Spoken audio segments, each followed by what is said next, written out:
You spent $1,200 at Walmart last month.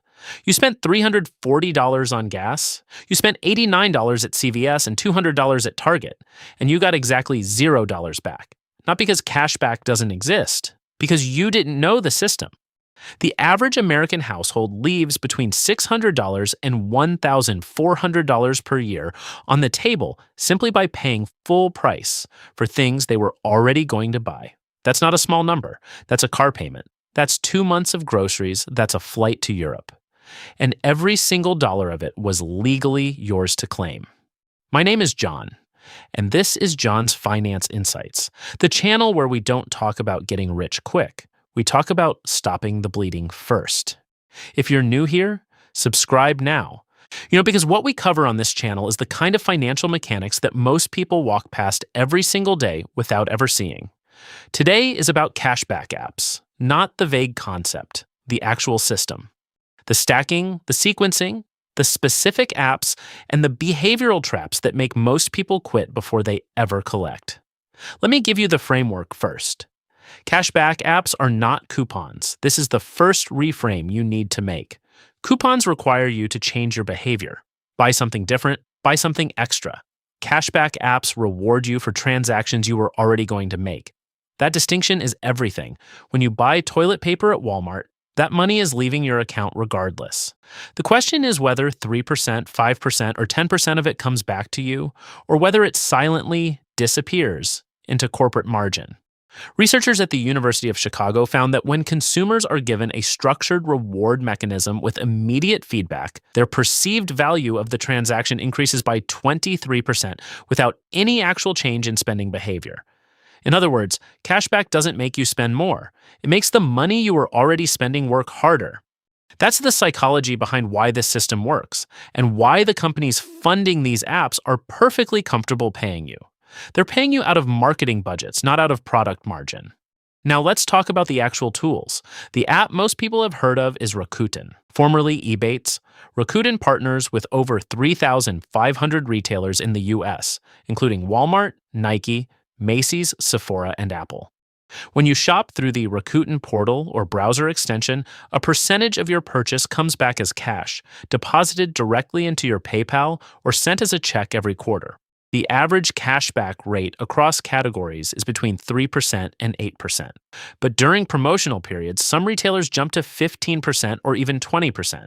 The key is activating the extension before checkout, not after. If you close the tab and reopen it, you may lose the tracking cookie and forfeit the entire reward. The second app that most people sleep on is Ibotta. Ibotta is built for grocery and everyday essentials, which is exactly where most American households bleed money the slowest and most invisibly. The model is different from Rakuten. Instead of percentage cashback on the full cart, Ibotta offers item-level rebates. You unlock an offer before you shop, you buy the product, you scan your receipt or link your loyalty card, and the cash hits your account. The average Ibotta user who engages consistently earns between $200 and $450 per year, just on groceries, drugstore runs, and convenience purchases. Stores supported include Kroger, Walmart, Target, Costco, Walgreens, CVS, and Aldi. Here is where the system starts to get interesting. These apps are not mutually exclusive. You can stack them.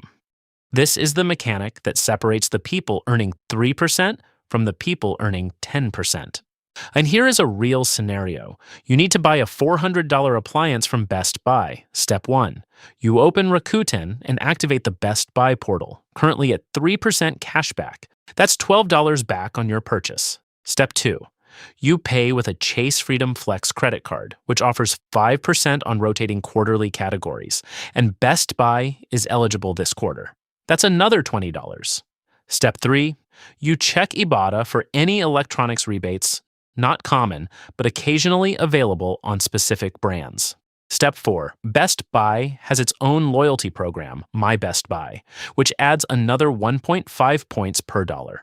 Total effective return on that $400 purchase, between 8% and 10%.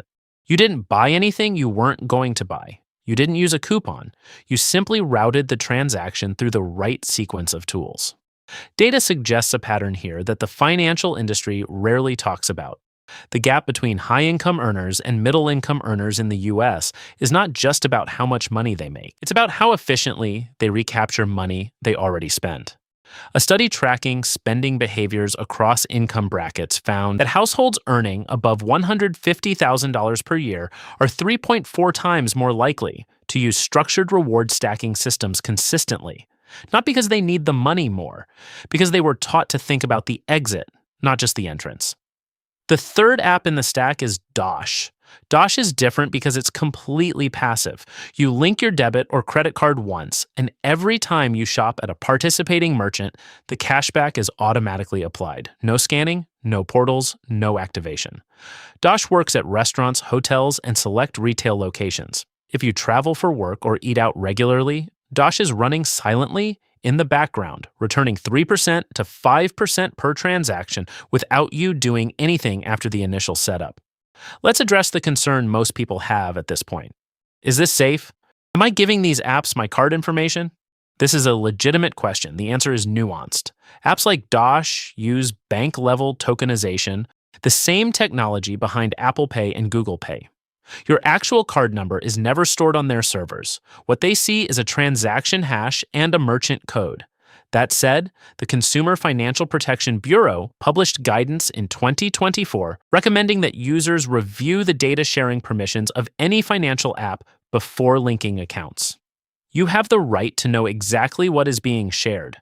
Read the privacy policy. Use a card with strong fraud protection, not your primary debit card. Chase, Citi, and American Express all offer virtual card numbers for exactly this purpose. Now here is the behavioral trap that kills most people's progress. It's called reward dilution. Researchers at Carnegie Mellon studying consumer reward psychology found that users who fail to redeem accumulated cashback within 90 days are 68% more likely to let it expire or forget it entirely.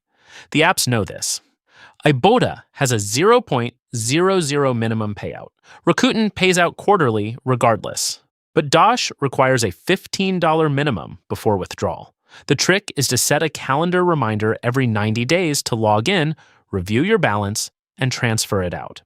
Money sitting in a cashback account is not savings. It's digital clutter waiting to disappear.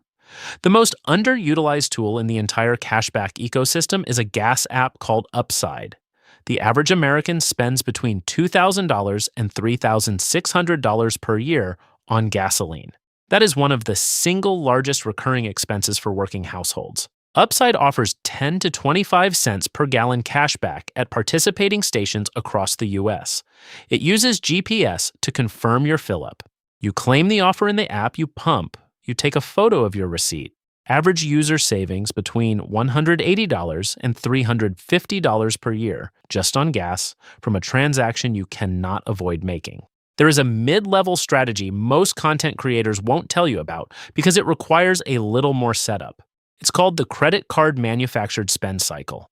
You use a cashback credit card for all app-linked transactions, you pay the full balance every single month, and you treat the card as a cashback amplifier, not a borrowing tool. The 2024 Experian consumer credit data shows that Americans who carry a credit card balance lose an average of $1,300 per year in interest, completely erasing any cashback benefit.